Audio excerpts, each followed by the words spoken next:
dalam hidup, tak semua kisah berjalan mulus seperti yang diimpikan. Ada cerita-cerita di balik senyum, ada luka yang tersembunyi di balik keberanian. Video ini mengangkat sebuah kisah nyata, tentang perjuangan, pengorbanan, dan keteguhan hati seseorang yang berani menghadapi kerasnya kehidupan di negeri orang. Kisah ini bukan sekadar untuk didengar, tetapi untuk direnungkan. Semoga lewat video ini, kita bisa lebih memahami arti ketulusan, kekuatan, dan pentingnya saling menghargai perjuangan sesama. Demi masa depan anaknya, seorang ibu rela tinggalkan tanah kelahirannya. Tapi siapa sangka, langkah penuh harapan itu justru membawa pulang duka yang tak berujung. Namanya Sulastri, 32 tahun. Seorang janda muda yang kehilangan suaminya akibat kecelakaan 2 tahun lalu. Sejak itu, ia menjadi tulang punggung bagi anak sematawayangnya, Rani, yang baru berusia 6 tahun. Makan yang banyak ya, nak. Biar sehat. Nanti ibu kerja keras supaya kamu bisa sekolah tinggi. Las, kamu pernah kepikiran kerja ke luar negeri nggak? Aku kenal agen. Katanya, kerja di sana gajinya bisa sampai 7 juta sebulan. 7 juta? Tapi aku takut, Bu. Nggak ada saudara di sana. Agen ini terpercaya. Banyak yang udah berangkat, aman kok. Nggak usah mikir biaya, nanti semua diurusin. Kamu tinggal siap berangkat aja. Asal aku bisa bahagiakan Rani, aku mau coba. Ibu Sulastri, di negara tujuan nanti kerjanya ringan kok. Jaga orang tua, bantu beres-beres.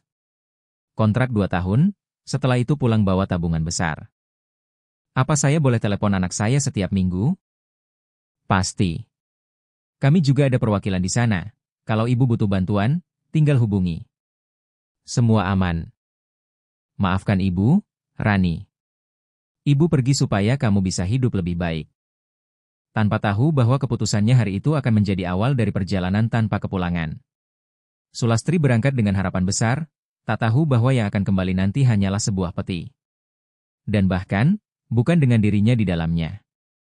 Sulastri menginjakkan kaki di negeri orang dengan harapan besar. Tapi dari balik pagar rumah mewah, tersembunyi neraka yang tak pernah ia bayangkan. Sulastri tiba di Timur Tengah. Ia tak tahu bahasa, tak kenal siapa-siapa. Hanya berpegang pada harapan dan janji manis sang agen. Kamu kerja bersih rumah. Tidak boleh tidur sebelum semua selesai. Paham? Iya. Bu. Hari berganti. Sulastri membersihkan rumah, mengangkat ember, menyikat lantai. Tangan kirinya mulai lecet. Waktu menunjukkan jam 2 pagi, ia masih menyetrika. Tak seperti janji sang agen, Sulastri tak hanya menjaga orang tua. Ia mengurus seluruh rumah sendirian. Bangun sebelum subuh, tidur saat fajar menyingsing. Di dapur, Sulastri makan terburu-buru dari sisa roti di piring. Tiba-tiba majikan laki-laki datang dan membentaknya. Majikan pria, marah. Siapa suruh makan? Itu bukan untukmu. Majikan menampar Sulastri. Roti jatuh ke lantai. Sulastri memungut perlahan, menahan air mata. Waktu berlalu. Di kamar sempit seperti gudang, Sulastri membuka ponselnya. Tidak ada sinyal. Ia menatap foto anaknya. Sulastri, berbisik, menangis. Rani, ibu kangen sekali. Ia mencoba menghubungi pihak agensi, namun semua nomor tak bisa dihubungi. Sulastri terjebak. Tanpa pelindung, tanpa tempat mengadu. Suatu malam, terdengar suara teriakan dari kamar mandi. Sulastri dipukul dengan gagang pel. Ia jatuh tersungkur, darah mengalir dari keningnya. Majikan wanita berteriak. Kamu bodoh. Lantai masih kotor. Sulastri duduk di pojokan kamar sempitnya, tubuhnya gemetar. Tuhan, kalau memang aku harus mati di sini, tolong jangan biarkan anakku menunggu terlalu lama. Di tanah asing yang menjanjikan harapan, Sulastri justru merasakan penderitaan tanpa batas. Tapi jalan panjangnya belum selesai. Karena yang paling mengerikan, belum dimulai. Saat harapan semakin menipis, dan penderitaan tak kunjung berhenti, Sulastri berusaha mencari jalan keluar. Namun, tak ada yang peduli. Ia hanya seorang buruh yang hilang di negeri asing. Pagi yang kelam. Sulastri yang sedang duduk di pojokan ruang kerja, tangan gemetar memegang telepon. Layar ponsel menampilkan angka agen penyalur. Ia menekan tombol panggilan dengan hati-hati. Selamat pagi. Saya Sulastri, saya ingin melapor. Saya butuh bantuan. Tunggu saya cek.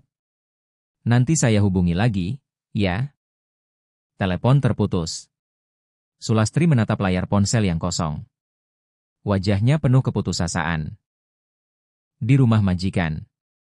Sulastri sedang menyapu lantai di ruang tamu. Tiba-tiba, majikan wanita datang dengan wajah marah. Kamu tidak bisa kerja dengan baik. Jangan salahkan saya kalau nanti kamu dipulangkan lebih awal. Tapi Bu, saya sudah berusaha sebaik mungkin. Majikan wanita langsung menarik tangan Sulastri dan memukul pipinya. Kerja. Jangan banyak bicara. Hari berikutnya. Sulastri mencoba untuk mencari tahu tentang agensi melalui internet di ponsel, tapi sinyal sering hilang. Ia menatap foto anaknya yang ada di layar, hati terasa hancur. Rani, maafkan Ibu. Ibu tak tahu harus bagaimana lagi. Malam hari. Sulastri dipaksa untuk tidur di lantai dapur yang dingin. Ia terbangun di tengah malam, tubuhnya sakit karena kelelahan. Perlahan, ia bangkit dan keluar dari dapur menuju halaman belakang. Ia melihat sekeliling, tak ada yang peduli. Sulastri, dalam hati, penuh rasa takut dan lelah. Jika aku kabur, apakah aku bisa selamat? Kalau aku mati di sini, siapa yang akan mencari? Tiba-tiba terdengar suara langkah kaki. Sulastri terkejut, ia segera masuk kembali ke dalam rumah dan berbaring. Suara langkah kaki itu datang dari kamar majikan. Majikan pria berteriak dari dalam kamar. Kamu tidak akan bisa kabur dari sini, perempuan bodoh. Pagi hari. Sulastri kembali bekerja tanpa ada waktu untuk istirahat. Di tengah rutinitas yang menjemukan, ia merasa terperangkap dalam kehidupan yang tak pernah ia bayangkan sebelumnya. Sulastri tak tahu lagi harus berbuat apa. Ia telah mencoba menghubungi agen, namun tak ada yang peduli. Bahkan, ia mulai meragukan apakah agen itu benar-benar ada untuk membantu, atau hanya untuk mengambil keuntungan dari orang-orang seperti dirinya. Sulastri berjalan di lorong rumah, wajahnya lelah. Ia berhenti sejenak melihat foto anaknya yang terpasang di dinding, berharap dapat merasakan kedekatannya. Rani, Ibu tidak akan berhenti berjuang. Ibu akan kembali meskipun aku tidak tahu kapan. Kehilangan harapan adalah hal yang paling menakutkan, karena itu berarti tak ada lagi alasan untuk bertahan. Namun, meskipun terperangkap dalam kegelapan, Sulastri masih memegang satu harapan terakhir. Anaknya, yang ada di rumah, menunggu dengan setia. Ketika rasa sakit menjadi makanan sehari-hari, dan harapan tak lagi punya bentuk, satu-satunya pilihan yang tersisa adalah lari. Tapi bagi Sulastri, jalan keluar justru membawa ke dalam jebakan yang lebih kelam. Suasana malam. Sulastri duduk di sudut kamar, napasnya pelan dan matanya menatap kosong. Perlahan ia membuka jendela kecil yang hanya cukup untuk satu orang dewasa merangkak keluar. Setelah berbulan-bulan disiksa, dikunci, dan tak diberi hak bicara, malam itu Sulastri akhirnya memutuskan satu hal, ia akan kabur. Sulastri menggenggam tas kecil berisi baju dan satu foto anaknya. Ia menuruni pagar belakang rumah, kakinya luka terkena kawat. Tapi ia terus berjalan, menyusuri jalanan gelap. Sulastri, dalam hati. Tolong, Tuhan tuntun aku keluar dari neraka ini. Beberapa menit berjalan kaki di jalanan sepi, ia bertemu sebuah toko kecil yang masih buka. Dengan bahasa tubuh, ia mencoba menjelaskan bahwa ia butuh bantuan. Pemilik toko, seorang pria parubaya, tampak bingung. Help me. Indonesia kerja kabur sakit. Pria itu mengangguk, lalu berpura-pura menelpon polisi. Sulastri tersenyum lega. Tapi senyumnya tak bertahan lama. Tak lama kemudian, dua pria berseragam datang dan langsung membentak Sulastri dalam bahasa yang tak dimengerti. Tidak, tolong, saya disiksa, saya tidak mau kembali ke sana. Tanpa jendela. Seorang wanita dari agensi lokal datang beberapa jam kemudian. Kamu bikin malu. Lari dari majikan itu pelanggaran kontrak. Kamu harus tetap kerja. Kalau tidak, siap tanggung risikonya. Tolong, saya disiksa, saya cuma mau pulang. Kami yang punya paspor kamu.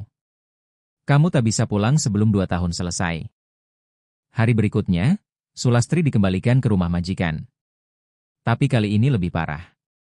Ia dikunci dalam kamar kecil, diberi makan hanya sekali sehari. Kamu pikir bisa kabur seenaknya? Sekarang, kamu kerja 2 kali lipat. Sulastri menangis diam-diam, pelipisnya luka, tubuhnya semakin kurus. Ia memeluk erat foto Rani di dadanya. Rani, kalau ibu tak bisa pulang, tolong jangan lupakan ibu. Ibu Sulastri duduk di serambi rumah sambil menatap langit sore. Di sampingnya, Rani menggambar sesuatu. Gambar seorang ibu dan anak kecil saling bergandengan tangan. Nek, ibu pulangnya kapan ya? Sebentar lagi, nak sebentar lagi. Sulastri mencoba lari dari neraka, tapi ia justru dilempar kembali ke dalamnya. Kini bukan hanya tubuhnya yang terpenjara, tapi jiwanya pun mulai mati perlahan. Ketika tak ada lagi tempat berlari, dan dunia terasa menutup diri, tubuh perlahan menyerah. Tapi yang lebih menyakitkan adalah saat jiwa tak lagi punya alasan untuk bertahan. Suasana pagi yang muram. Sulastri tengah mengepel lantai dengan tangan gemetar. Napasnya terengah, matanya sayu, tubuhnya tampak sangat kurus. Hari demi hari berlalu. Sulastri tak lagi tahu tanggal, bahkan bulan. Tubuhnya melemah, tapi pekerjaan terus menumpuk. Tak ada jeda, tak ada obat, tak ada belas kasihan. Di dapur, Sulastri tersungkur karena pingsan. Tapi majikan hanya menatapnya dengan jijik.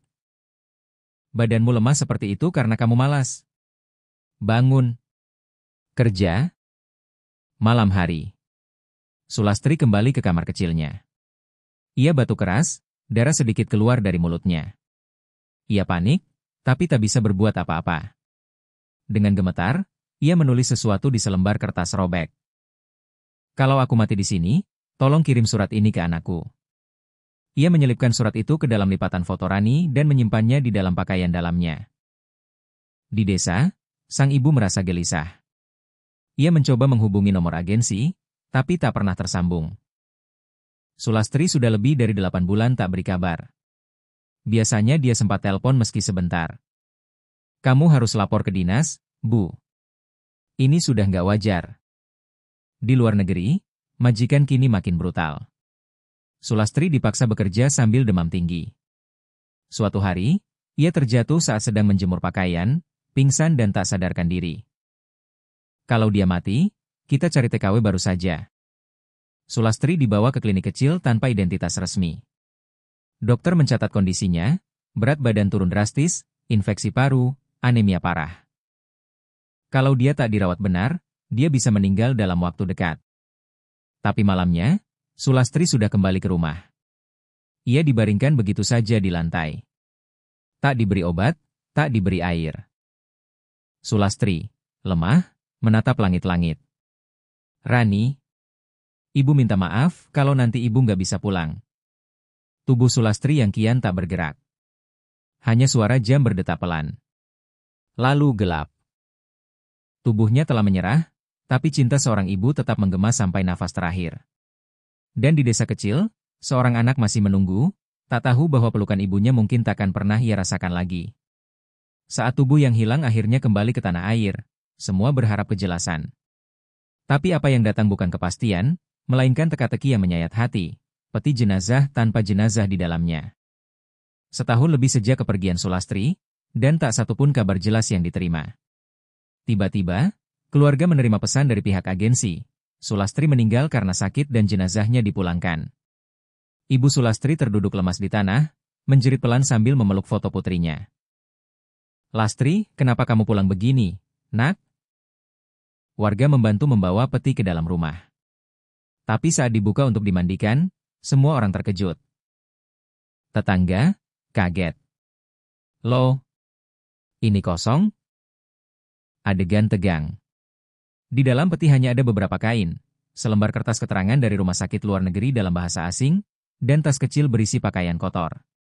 Tak ada jenazah. Ketua RT, bingung. Ini bagaimana bisa? Mana jenazahnya? Ibu Sulastri gemetar, membuka tas kecil milik Sulastri. Di dalamnya ada foto Rani, dan selembar kertas lusuh yang bertuliskan tangan Sulastri. Isi surat, kalau surat ini sampai ke tangan kalian, mungkin aku sudah tak ada.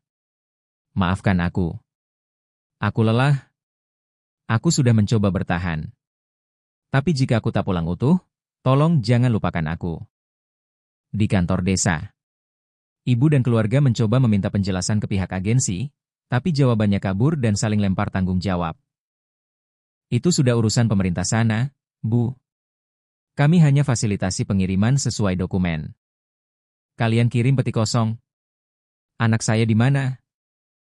Di mana jasadnya? Suasana berganti ke malam. Di depan rumah, peti jenazah kosong kini dikelilingi lilin dan warga yang membaca doa. Tapi kesedihan terasa ganjil. Tak ada tubuh. Tak ada kepastian. Nenek. Ibu beneran sudah meninggal? Tapi kenapa nggak bisa aku peluk dulu? Ibu pulang tanpa pulang, Nak. Sulastri pergi demi cinta. Tapi yang kembali hanyalah bukti dari kelalaian sistem, kejamnya dunia kerja migran, dan luka abadi yang tak bisa dikuburkan karena tubuh pun tak ditemukan. Kadang, yang paling menyakitkan bukan kematian itu sendiri, melainkan kehilangan tanpa kepastian. Ketika tubuh tak kembali, tapi duka sudah harus diterima, hanya doa yang bisa menyambungkan yang terputus. 40 hari setelah kedatangan peti kosong. Rumah Sulastri sepi, penuh bunga layu. Ibu Sulastri duduk sendiri di teras, menggenggam surat Sulastri yang sudah lusuh. Peti kosong telah dikuburkan. Tapi luka yang ditinggalkan masih terbuka. Ibu Sulastri tak bisa tidur. Dalam diam, ia menunggu kabar yang tak akan pernah datang. Nisan bertuliskan, Sulastri, 1987 hingga 2024. Rani kecil duduk di tanah, meletakkan gambar yang ia lukis, seorang ibu memeluk anak. Ibu. Rani udah gambar kita. Tapi ibu nggak ada buat lihat. Ibu Sulastri berdiri di hadapan kepala desa dan perwakilan dinas tenaga kerja. Ia memohon agar kasus Sulastri dibuka ulang. Tapi semua seperti tembok bisu. Kami akan menindaklanjuti, Bu. Tapi proses ini tidak mudah. Banyak batas hukum internasional. Anak saya manusia, Pak. Bukan barang. Kalau dia mati, saya berhak tahu di mana jasadnya. Kalau dia dibunuh, saya mau pelakunya dihukum. Beberapa aktivis buruh migran akhirnya datang ke rumah. Mereka memotret dokumen, mewawancarai Ibu Sulastri, dan berjanji akan bantu menyuarakan keadilan. Kisah ibu harus didengar. Banyak TKW yang bernasib seperti Sulastri. Ini harus dihentikan. Ibu Sulastri duduk bersama Rani di kamar, membacakan ulang surat Sulastri. Rani, kalau kamu baca ini, berarti ibu sudah nggak bisa peluk kamu lagi. Tapi jangan takut ya. Ibu tetap di hatimu. Belajarlah yang rajin. Jangan anggap ibu pergi sia-sia. Ibu sayang kamu dari jauh. Rani menatap langit malam, memegang foto ibunya sambil berdoa. Ya Allah, kalau ibu belum tenang, tolong peluk dia ya. Biar ibu nggak dingin sendirian. Sulastri tak pernah benar-benar pulang. Tapi kisahnya akan terus hidup, dalam ingatan anaknya, air mata ibunya, dan perjuangan mereka yang tak mau diam terhadap ketidakadilan. Karena seorang ibu yang berjuang demi anaknya, tidak pernah benar-benar pergi.